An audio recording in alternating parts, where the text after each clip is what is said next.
அமெரிக்காவை முழுமையாக அழிக்காவிட்டாலும் கூட நியூயார்க் போன்ற பெரிய நகரங்களை அடையாளம் தெரியாமல் அழிக்கும் வகையில் புதிய அணு ஆயுதத்தை வடகொரியா உருவாக்கியிருக்கிறது. இந்த ஆயுதம் தற்போது பொதுமக்களின் பார்வைக்கு வெளியில் கொண்டு வரப்பட்டுள்ளது. வடகொரியாவை தொழிலாளர் கட்சிதான் தற்போது ஆட்சி செய்து வருகிறது. அந்த கட்சியின் தலைவரான கிம் ஜாங் உன் அதிபராக இருக்கிறார். இந்த கட்சி உருவாக்கப்பட்டு 80 ஆண்டுகளாகின்றன. இதனை கொண்டாடும் விதமாக வடகொரிய தலைநகரில் பிரம்மாண்ட ராணுவ அணிவகுப்பு இந்த வாரம் நடத்தப்பட்டது. அதில் காட்சிப்படுத்தப்பட்ட ஆயுதங்கள் அமெரிக்காவுக்கு கிளியை ஏற்படுத்தின. அணு ஆயுதங்களுக்கும் கண்டம் விட்டு கண்டம் பாயும் ஏவுகணைகளுக்கும் வடகொரியா பெயர் பெற்றது. பக்கத்தில் இருக்கும் தென்கொரியா அமெரிக்காவுடன் சேர்ந்து அடிக்கடி ராணுவ பயிற்சியை மேற்கொள்வதால் தங்களின் பலத்தையும் நிரூபிப்பதற்காக வடகொரியாவும் இப்படியான ஏவுகணை சோதனைகளை நடத்தும். அந்த வகையில் தற்போது புதிய ஏவுகணையை வடகொரியா காட்சிப்படுத்தியிருக்கிறது. அதற்கு ஹாவாசாங் 20 என பெயரிடப்பட்டுள்ளது. கடந்த 2017ஆம் ஆண்டு இந்த சோதனை செய்து பார்க்கப்பட்டதாக தகவல்கள் வெளியாகியிருந்தன.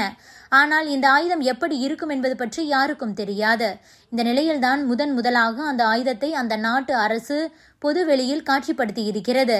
இது கண்டம் விட்டு கண்டம் பாயும் ஏவுகணை அமைப்பு. சாதாரண ஆயுதங்கள் மட்டுமல்லாமல் அணு ஆயுதங்களையும் இந்த ஏவுகணை சுமந்து செல்லும்.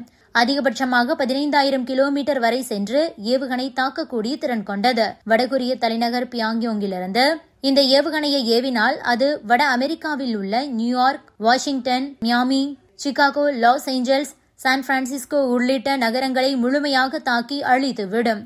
அதேபோல கனடாவின் டொராண்டோ, மான்ட்ரில், தென் அமெரிக்காவின் அர்ஜென்டினாவின் பியூனஸ் அயர்ஸ், பிரேசிலின் சாவ் பவுலோ, ஐரோப்பிய நாடுகளின் நகரங்களை பொறுத்தவரையில் லண்டன், பாரிஸ், பெர்லின் ஆகியவற்றையும், ஆப்பிரிக்காவின் கேப்டவுன், லாகோஸ் நகரங்களையும், ஆஸ்திரேலியாவின் சிட்னி, மெல்போர்ன் நகரங்களையும் இந்த ஆயுதம் தாக்கக்கூடிய திறன் கொண்டதாக இருக்கும்.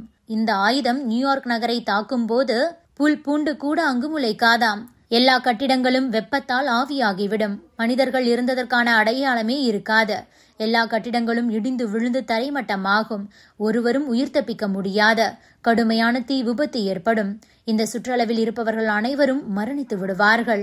வெப்பம் காரணமாக திறந்த வெளியில் இருக்கும் நபர்களுக்கு 3வது நிலை தீக்காயங்கள் ஏற்படும். பல கிலோமீட்டர் சுற்றளவில் மரங்கள் மற்றும் பிற பொருட்கள் தீப்பிடிக்கும். அங்கும் உயிரிழப்புகள் ஏற்படும். ஜன்னல்கள் உடையும். கான்கிரீட் சுவர்கள் அனைத்திலும் விரிசல் ஏற்படும். சுற்றளவில் உள்ள மக்களுக்கு காயங்கள் ஏற்படும். உயிரிழப்புகள் அதிகமாக இருக்காது. அந்த சுற்றளவில் கதிர்வீச்சுக்கள் பயங்கரமாக இருக்கும். எல்லோரும் பாதிக்கப்படுவார்கள். அவர்களுக்கு புற்றுநோய் உள்ளிட்ட பாதிப்புகளும் ஏற்படக்கூடும்.